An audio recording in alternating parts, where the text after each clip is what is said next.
चलिए, अपने पैनलिस्ट से मैं आपका परिचय करा ही चुका हूं। अब सीधे डिबेट को शुरू करते हैं, बहस शुरू करते हैं। के शर्मा जी, मतलब राहुल गांधी के इस बयान के बाद क्या मतलब आज रात को ठीक से नींद आ जाएगी या नींद उड़ाने वाला ये बयान है? मैं ये जानना चाह रहा हूं, सिर्फ ये नंबर गेम है, माइंड गेम है? ऐसा है अनुराग जी, जिसकी जनता ने नींद उड़ा दी हो वो हमारी नींद क्या उड़ाए। देखिए होता क्या है, कुछ अटकती भटकती बिलखती आत्माएं हैं। जनता ने इन्हें प्याज छीलना और आंसू बहाने का काम दिया है विपक्ष में रहे, क्योंकि ये इनकी फितरत है। ये अच्छे विपक्ष होते, सकारात्मक विपक्ष होते तो ना ये भाषा होती ना बोली। एक प्रवक्ता बता रहे थे कि साहब हमारे पक्ष में जितना पूरा कुल मिला के विपक्ष की संख्या है उससे कहीं ज्यादा तो अकेले भारतीय जनता पार्टी की सीटें हैं। लेकिन बड़बोलापन, बतौलेबाजी, ये जो है बोलने के लिए आगे आपने शुरू से लेकिन इस बड़बोलेपन का आधार भी है राहुल गांधी के पास, इंडिया गठबंधन के पास। के शर्मा जी हवा में तीर नहीं चला रहे हैं वो। नहीं तो हवा में तीर चला रहे हैं नहीं चला रहे हैं वो तो करके दिखाए तब समझ में आया।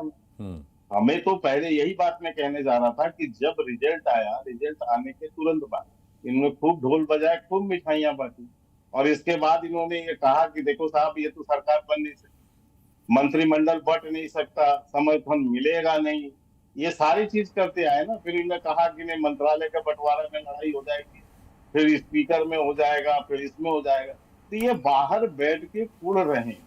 मैं वही कह रहा हूँ, प्याज छिल रहे हैं और आंसू बहा रहे हैं। ये भटकती बिलखती आत्माओं का ये काम होता है। एक यदि समझदार विपक्ष होता, भटकती बिलखती आत्मा से बैठते। और दूसरी बात, किसी हॉरर फिल्म का शीर्षक लग रहा है मुझे, भटकती बिलखती आत्मा। डॉक्टर अजय उपाध्याय, चलिए मैं एक सेकंड एक बात पूरी कर दूं फिर आप बोलवा मुझे। अब भाषा क्या है, नाक में दम कर देंगे, पिछली की तरह नहीं है। तो पिछले तो आपने सारी मर्यादाएं खो दी थी।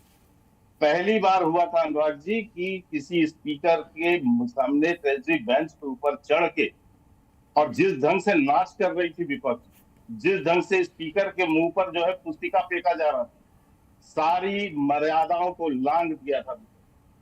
अब उससे ज्यादा और हुड़दंग करने की स्थिति है तो उसका भी जवाब देश की जनता देखेगी, उसको आगे उसका भी निर्णय करेगी। तो हमें इस बात से पूरा भरोसा है, हमारे जो सहयोगी दल है हमारे साथ हैं, हमारे सहयोग में है और हम सरकार गठबंधन की चलाना जानते हैं। और ये वो संख्या है जो पिछले 35 साल की गठबंधन की राजनीति में एक दल की सर्वाधिक संख्या है। नरसिंह राव जी से लेके और मनमोहन सिंह जी के सरकार को जोड़ लीजिए, किसी के पास इतनी संख्या। ठीक है के शर्मा जी, मैं अजय उपाध्याय से इसका गणित समझ लेता हूँ। मैं डॉक्टर अजय उपाध्याय से इसका गणित समझ लेता हूं। अजय उपाध्याय जी, भटकती बिलखती आत्मा कह रहे हैं आपको ये, चलिए उस पर तो खैर क्या ही टिप्पणी करेंगे, आप छोड़ दीजिए उस मसले को। लेकिन मैं ये कह रहा हूं कि बात ठीक है कि एनडीए की सरकार ऑन द एजेस है, यानी एक भी साथी पलटा तो सरकार गिर सकती है। लेकिन उनका साथी अगर आपके साथ आया तो आपकी बनेगी कैसे? बन तो आपकी भी नहीं सकती। अनुराग जी, बनने और बिगड़ने की बात नहीं है। हमारे नेता ने क्या कहा उसके संदर्भ को समझना चाहिए सभी को।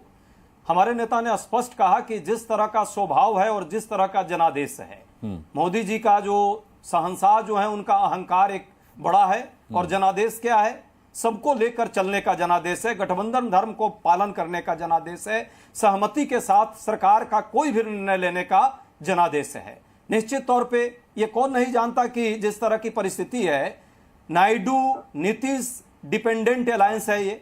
क्या ये बोल सकते हैं कि इन्होंने पूर्ण बहुमत की सरकार स्वयं पे बनाई है? ये बैसाखियों के सहारे नहीं है। अब भटकती आत्मा किसकी है, बिलखती आत्मा किसकी है, और अजीत पवार या शिंदे किसका प्याज काट रहे हैं मंत्रिमंडल में, ये मैं नहीं कहूंगा, ये तो खुद जानते हैं। लेकिन सच का सामना करना चाहिए।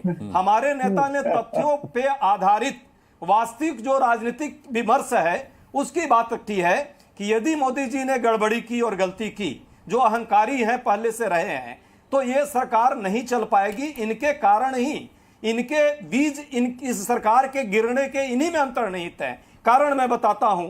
पहला अहंकार जो मैंने बताया, दूसरा जो है वैचारिक प्रतिवाद क्या है आपस में, सबने देखा। नीतीश कुमार जातीय जनगणना के को चाहते हैं कराना, वो चाहते हैं कि अभी शीघ्र विधानसभा बिहार का चुनाव हो जाए। भाजपा इन दोनों मुद्दों पर कन्नी काट रही है। कब तक रहेंगे नीतीश कुमार उनको खुद नहीं पता है। जो दूसरे साथी इनके हैं नायडू साहब, वो मुस्लिम आरक्षण की बात सरेआम किया और वो देने जा रहे हैं। क्या भाजपा और भाजपा के नेता और आरएसएस इसको मान्यता देगा या नहीं देगा? क्योंकि छाती पीट पीट करके मोदी जी और उनके सारे लोगों ने चुनाव में अपने समर्थकों को क्या दिया था, क्या कहा था कि भाई मुस्लिम आरक्षण के हम विरोधी हैं। बहुत अच्छी बात है, हम भी विरोधी हैं, लेकिन क्या इनके जो सहयोगी हैं उनके साथ होंगे?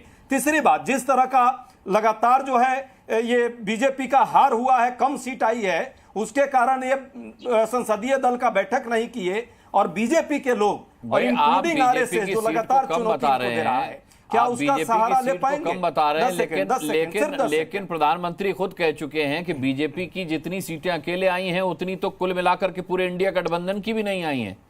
आप कम कैसे बता रहे हैं इसको?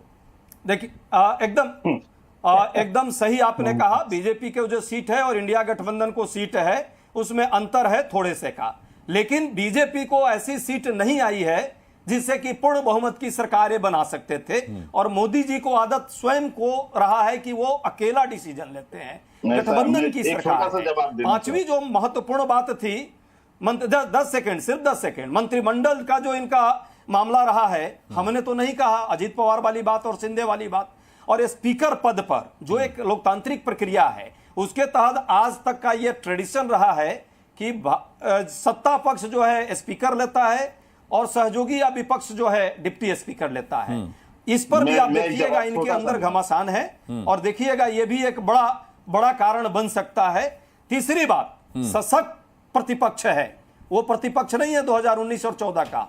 यदि आप एक भी गलती करेंगे तो हम यहाँ पे खाली हाथ बैठेंगे नहीं, हमारे भी कुछ अपने परमुटेशन और कॉम्बिनेशन है।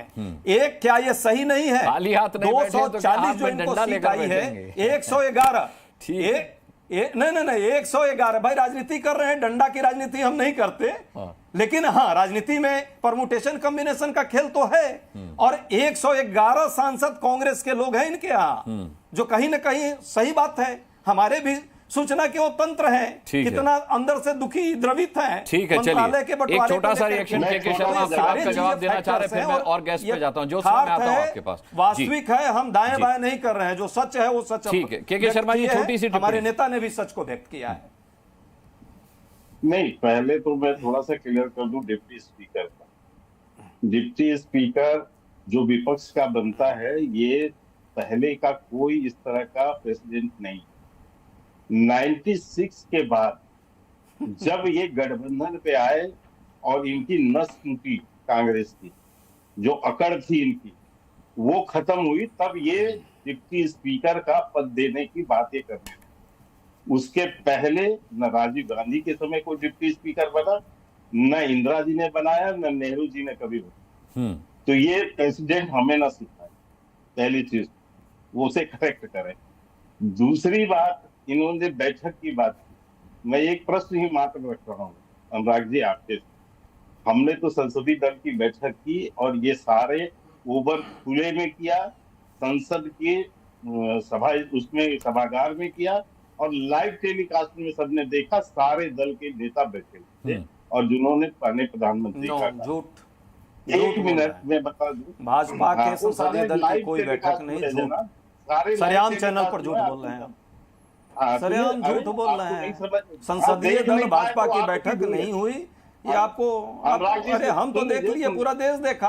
सरेआम झूठ। चलिए, आपने छोटी सी टिप्पणी के लिए और आपने झूठ बोला, निवेदन किया था, बड़ी हो गई टिप्पणी। आपने के शर्मा जी, मैं लौटूंगा आपके पास। झूठा तथ्य ज्योत्सना जी हमारे साथ हैं, टीडीपी से। डिप्टी स्पीकर के बारे में, ये लोकतांत्रिक प्रक्रिया है। विपक्ष को उस समय आप विपक्ष की हैसियत में ही नहीं थे, इंदिरा जी के समय, राजीव जी के समय, इसलिए आपको नहीं मिला। तो वो झूठी बात है, झूठे तथ्य आप पेश कर रहे हैं, आपके पास कोई तर्क नहीं है। मैं बदतमीजी नहीं करता, भाषा की बदतमीजी आप करते हैं। नहीं, वो बात पूरी नहीं कर पाए। के शर्मा को बात पूरी कर लेने देते हैं, फिर बाकी और मेहमान भी है मेरे पास, संगीत रागी भी हैं, जूही जी भी हैं, ज्योत्सना जी भी हैं, विवेक जी भी हैं। मुझे भी आप मौका दीजिए, मुझे भी मौका दीजिए, उतनी ही मौका मुझे भी दीजिए। मुझ पर प्रश्न है तो उसका उत्तर मैं दूंगा। ठीक नहीं, बीच में नहीं ठीक है, रोका के गया जी मैं लौटूंगा आप आपके जो पास। है लगातार बहुत अहम झूठ सवाल बोल रहे हैं। ज्योत्सना जी, ज्योत्सना ऐसा जी, थोड़ा है कि आप एक तरफा ज्योत्सना चलाएंगे, जी, एक साफ तरफा तौर भी पर बात विपक्ष ने समझाएंगे। ये कह दिया है कि अगर डिप्टी आपको भी स्पीकर नहीं का बोलने पद दूंगा, टीडीपी नहीं को बोलिए।